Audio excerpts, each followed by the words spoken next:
proteína CD40. Va a expresar por este estímulo el ligando para el CD40. Si yo expreso el ligando para el CD40, ¿qué va a pasar? Va a interactuar con la proteína CD40. Esa interacción va a generar un estímulo en esta célula presentadora que ahora me va a empezar a expresar el CD80 o el CD86, que también se llama proteína B7. Ese CD80, CD86 va a interactuar con el CD28 y en esta condición vamos a recibir la segunda señal de estimulación. ¿Qué me habilita esta segunda señal de estimulación? Que ahora exista una proliferación del linfocito, se empieza a multiplicar por un efecto autócrino que produce la interleuquina 2. Él mismo produce interleuquina 2 que actúa sobre sí mismo y a partir de ahí ocurre la diferenciación. Cuando terminan de proliferar, ocurre la diferenciación, donde por un lado se me van a formar células de memoria y por otro lado se van a formar células efectoras, que en este caso van a ser linfocitos T citotóxicos, que se van a ir a la periferia a buscar al agente patógeno. Que en realidad no van a buscar al agente patógeno, sino a las células infectadas con el agente patógeno. Porque hablamos de un complejo de clase 1 y de un péptido citoplasmático. ¿Sí? Entonces, fíjense, toda esa sinapsis se tiene que dar para que yo logre tener una correcta activación. ¿Qué es lo que podría cambiar en el caso del CD4? Que en vez de decir T-helper1 va a decir T-helper2 y acá en vez de decir CD8 va a decir CD4. ¿Sí? Porque es el reconocimiento que vamos a tener. ¿Está? Bien, eso es para la activación de un linfocito T. Es un T virgen y se transforma en una célula efectora. ¿Dónde dijimos que pasa esto? Esto pasa en el órgano linfoide secundario. ¿Sí? Bien. ¿Puedo borrar si hablamos del B? Porque el B sí se nos complica. Bueno, espera. No hay problema. Sí. Y el linfocito autoreactivo. Ajá. Por la ausencia del 28, creo. Autorreactivo, para que no entienda a dónde querés llegar. ¿Cómo se vuelve alérgico el linfocito autorreactivo? Bueno, ahora lo explico. Espera que termine de sacar las fotos y me escuchan todos.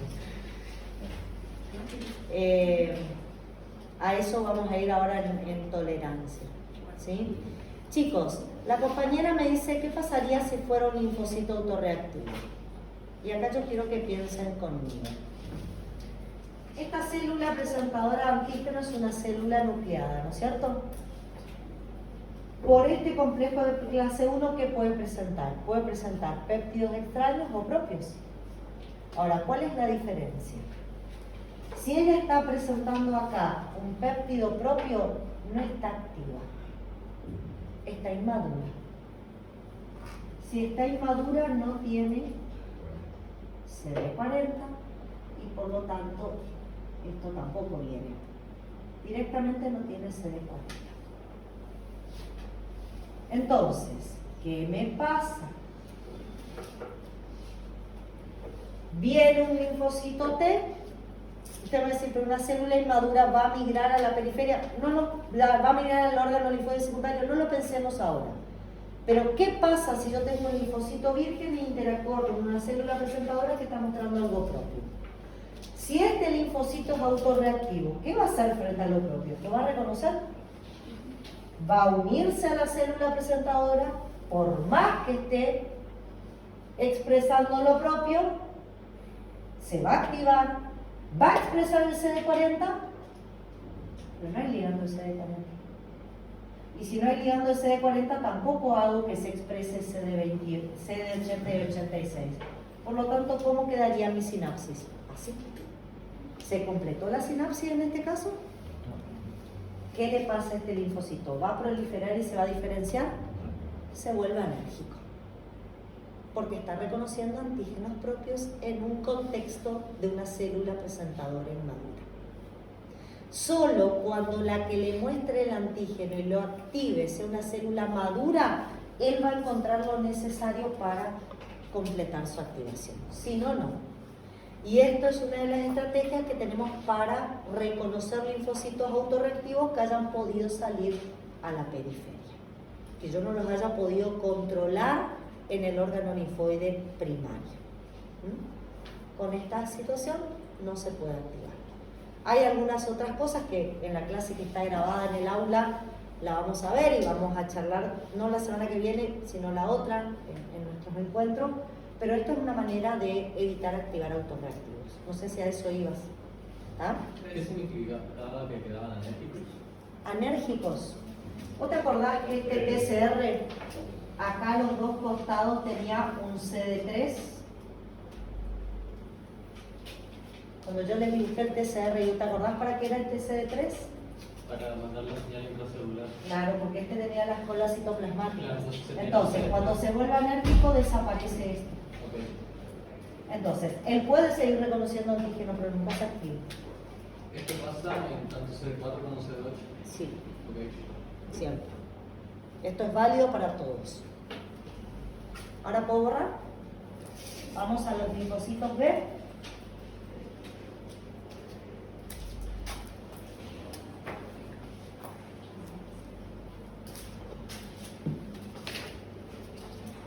En general, cuando yo hablo de los B, chicos, hablo fundamentalmente de los B2. Porque son los que tienen que activarse por dos señales. ¿Está? ¿Dónde están estos? Están inicialmente, los vamos a llamar un folículo linfoide primario. Está el B2. Está la célula dendrítica folicular y este B2 tiene en su membrana un BCR. ¿Sí? Bueno, acá estamos en el folículo primario. ¿Qué va a pasar? Yo le dije que el BCR tomaba contacto con el antígeno en forma nativa, o sea, así como el antígeno llega sin que necesite ningún procesamiento, el BCR lo puede reconocer. Acuérdense que había tres maneras en cómo el antígeno podía llegar acá. Podía llegar directamente solito por linfa, y si era pequeño el antígeno, entraba por una serie de cordones y terminaba siendo volcado dentro del folículo el antígeno, y ese antígeno nativo terminaba interactuando con el BCR. En cambio, si era muy grande, no podía pasar a lo que es la zona folicular. Y lo atrapaban macrófagos que estaban en el piso del seno, de la paracorteza, en el ganglio, lo atrapaban y ¿qué hacían? Lo atrapaban sin endocitarlo, lo atrapaban por receptores para opsoninas, se daban vuelta y le mostraban el antígeno para que lo pueda reconocer el BCR. O esa célula dendrítica que viene de la periferia puede unir en su membrana a través de receptores FC al antígeno opsonizado por anticuerpos y lo puede arrastrar sin procesar y traer a rastras el antígeno hasta el órgano linfoide secundario. No importa cómo, yo necesito que el antígeno intacto llegue al órgano linfoide secundario. Una vez que el B2 reconoce por el BCR a este antígeno, recibe su primer señal de estimulación. ¿Qué determina esta primer señal de estimulación? Este linfocito B endocite esto, ahora el antígeno está en un endosoma del linfocito B, lo procese y lo presente por un complejo mayor de histocompatibilidad de clase 2 a uno de los péptidos de ese antígeno en su membrana. ¿Qué hace este linfocito B2? No se queda acá. ¿Se acuerdan que migraba? Salía del folículo con, en su complejo mayor de histocompatibilidad de clase 2, con el péptido. Si queremos ser más específico, va a adquirir al receptor CCR7 y eso lo va a ayudar a migrar hacia la zona de la paracorteza. Y acá ustedes van a tener que se formó en la paracorteza un T helper folicular que expresó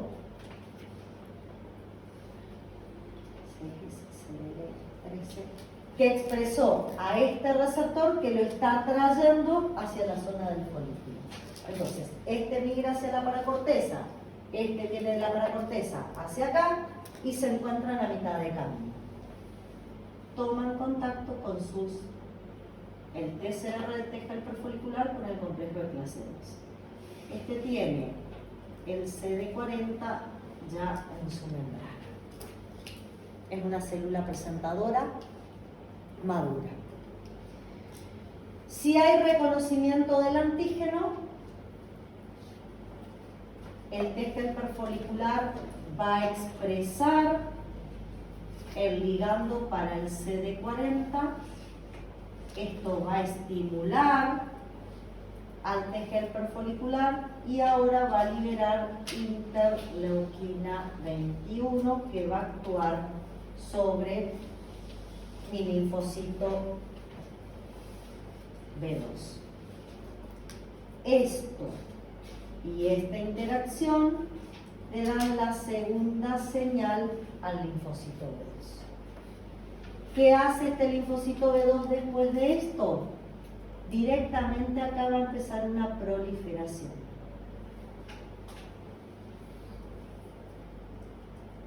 Se va a multiplicar. De las células que proliferaron, una parte se van a transformar en plasmocitos y van a secretar IgM. Y de este resto van a volver a mi folículo, van a volver al folículo, van a volver a proliferar. Ahora ya es un folículo secundario, ya no es primario, porque tengo linfocitos activados con dos señales. Y estos que volvieron a proliferar van a pasar por la hipermutación somática y los que atraviesen esta hipermutación luego van a hacer el switch isotópico. ¿Qué significa que van a hacer una hipermutación somática? Yo hablé de una enzima, ¿sí? ¿Qué hacía esa enzima? Adenosina desaminasa. Generaba mutaciones en las bases nitrogenadas adenina. Le saca grupos aminos a la adenina y modifica la adenina, la transforma en hipoxantina. Y eso genera un cambio en el marco de lectura de mis genes. Si yo modifico la base nitrogenada, cambio los codones de mis genes. Esos que pasan por esa hipermutación somática hacen mitosis y forman nuevos plasmocitos que ahora tienen un BCR, pero la parte variable de ese BCR es diferente al BCR anterior. ¿Y por qué es diferente? Porque mutó. Mutamos los genes de la región variable con acción de esta enzima. Entonces ahora tengo un linfocito con un BCR nuevo, La pregunta es, ¿este BCR nuevo es tan funcional para reconocer al patógeno como el anterior? Y la verdad no sabemos, porque como las mutaciones son al azar, yo puedo hacer una mutación que mejore el reconocimiento del antígeno o puedo hacer una mutación que empeore el reconocimiento del antígeno. Entonces, ese linfocito que terminó de hacer la hipermutación, ¿qué va a hacer? Tiene que volver a tomar contacto con el antígeno. Y ustedes van a decir, volver a tomar contacto con el antígeno. Este es el día 1. Pasó todo esto. Acá estoy en el día 8. 9. Pasaron 9 días. ¿Sigue el antígeno ahí? Y la verdad es que sí sigue. Voy a hacer algo para volver a conservar colores. Sí sigue, porque esta célula dendrítica folicular que ustedes ven acá, esta célula dendrítica folicular en su membrana dejó atrapado al antígeno a través de un receptor. Ella capturó a ese antígeno al que entró y lo dejó acá atrapado. Y así espera que el linfocito haga todo esto. Cuando vuelve y hace la hipermutación somática, ella está esperando con el antígeno todavía en su membrana. ¿Qué va a hacer este BCR ahora? Este BCR, que es nuevo, se va a volver a poner a prueba contra el mismo antígeno. ¿Y qué nos podía pasar? Que ese BCR nuevo ya no reconozca más el antígeno porque cambió, modificamos su región variable y entonces ese linfocito se muere por apoptosis, no puede seguir su proceso de diferenciación. O puede ser que este linfocito reconozca y tenga todavía hasta inclusive mejor afinidad, y en ese caso, ¿qué va a hacer si sigue teniendo afinidad? Va a endocitar al patógeno, lo va a procesar, lo va a presentar otra vez por el complejo mayor de histocompatibilidad de clase 2, nuevamente al T-helper folicular que se fue junto adentro del folículo. Acá ustedes van a volver a tener al T-helper folicular, que con su TCR vuelve a interaccionar y le da señales de sobrevida. Entonces, este linfocito que hizo la hipermutación somática y mejoró el reconocimiento del antígeno, sobrevive. ¿Y cuál es la última etapa que tiene que pasar? El switch isotípico. En este switch, acá tienen que haber citoquinas. En este ambiente tiene que haber citoquinas secretadas fundamentalmente por CD4, puede ser el propio T-helper folicular o algún otro T-helper que se haya formado en este órgano linfoide secundario, que libere citoquinas y decida qué cambio vamos a hacer en el switch isotípico. Ustedes se están preguntando, ¿y qué cambio hacemos en un switch?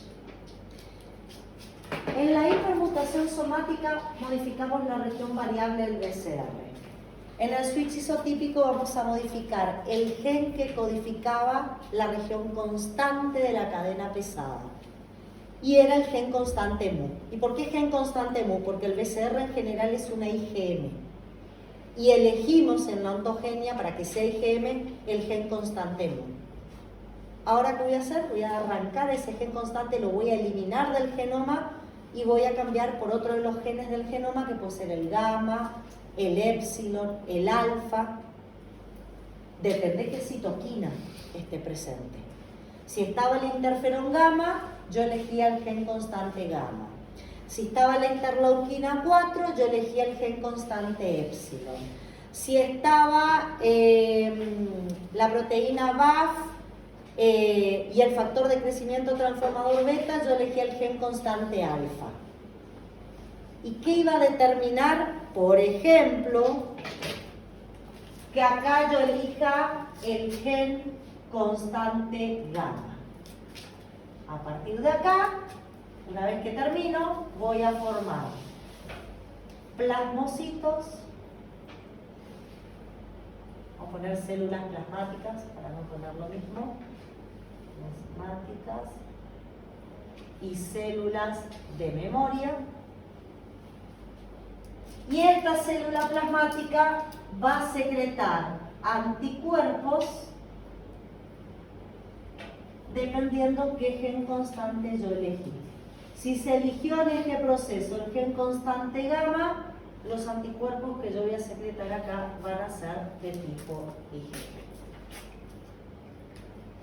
Entonces, como pueden ver, es mucho más compleja el tema de sinapsis y el tema de activación de un linfocito B2. Tiene todos esos pasos, ¿sí? Si ustedes leen el ABAS, está paso por paso cada una de las cosas que les comenté. No sé si algo en particular de todo ese dibujo quieren que vuelva a repetir. El TGV hiperfolicular expresa CXL13. Expresa el receptor para ser atraído hacia el folículo y quedarse definitivamente en el folículo una vez que se forma. Ahí me hiciste dudar si esa es la miosina o el receptor. El receptor creo que era el CXR5. El 5. Y la quimiosina es el CXL13. Así que CXCR5. Y era atraído porque esta es la que libera la CXCL13. Esta es la que libera esa quimiosina. Entonces, con este receptor el tejido hiperfolicular viene y se queda ya adentro del folículo y no sale más. Se queda ahí ayudando al linfocito B2 hasta que el linfocito B2 culmina su maduración y ahí se muere ese tejido hiperfolicular. No sigue viviendo.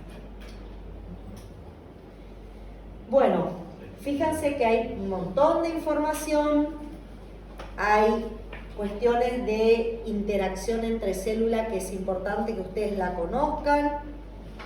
Acá hay una sinapsis también, ¿sí? ¿Qué otra pregunta tienen con respecto a ese dibujito?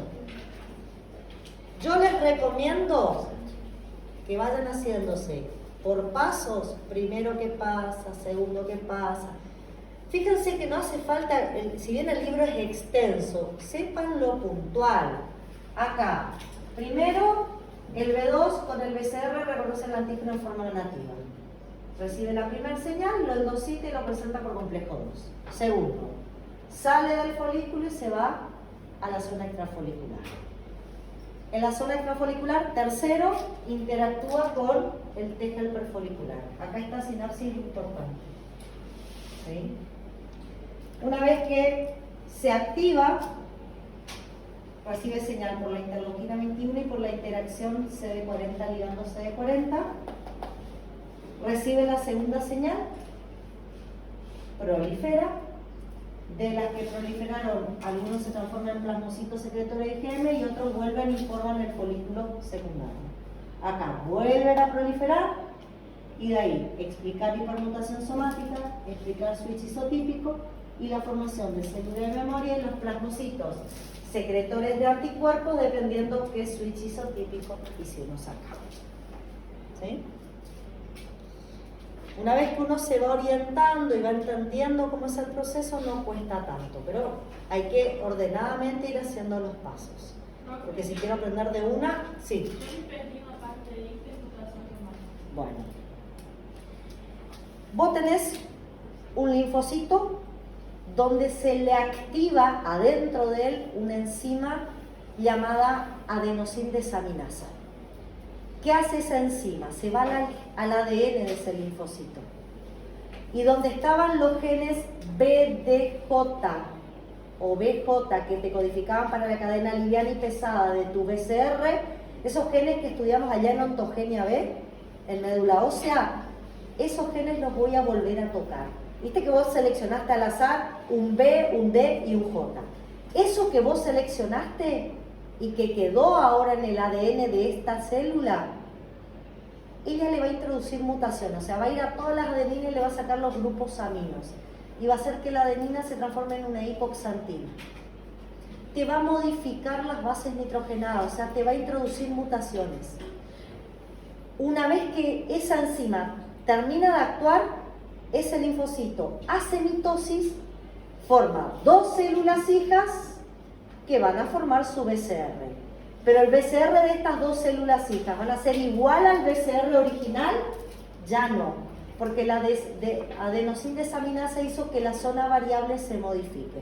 Entonces vas a generar dos linfocitos B2 hijos, pero con un BCR nuevo. ¿Nuevo entero? No, nuevo solo en la zona variable. Y lo tenés que poner a prueba porque vos, como lo hiciste al azar, puede ser que hayas hecho una zona variable que mejoró el reconocimiento del antígeno o una zona variable que empeoró. Si empeoraste el reconocimiento del antígeno no te sirve. ¿Por qué? Porque esa variabilidad o esa afinidad por el antígeno es la que va a heredar la inmunoglobulina que después yo voy a secretar. Y por eso ustedes van a escuchar que esta IgM tiene menos afinidad por el antígeno que la IgG, porque la IgG surge de una célula plasmática que sufrió una hipermutación somática y mejoró el reconocimiento del antígeno. Esta IgG siempre va a ser más específica que la IgM. ¿Cómo se llamaba la enzima? Adenosíndesaminasa.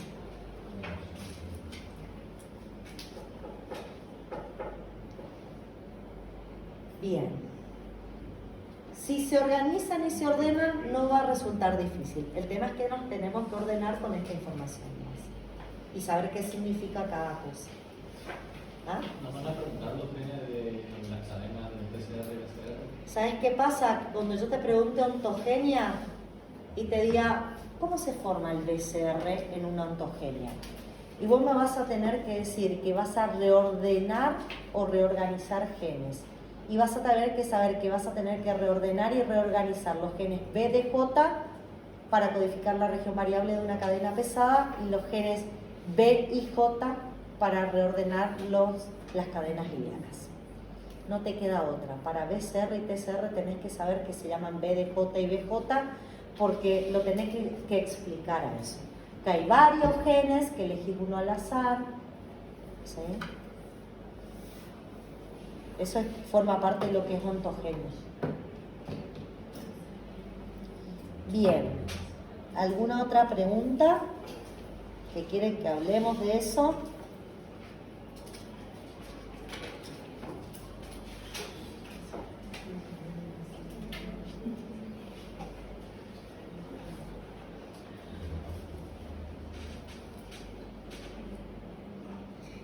De igual modo los voy a volver a torturar en la clase de la semana que viene con esto, porque la semana que viene tenemos respuesta inmune frente a bacterias y ahí los anticuerpos son importantísimos.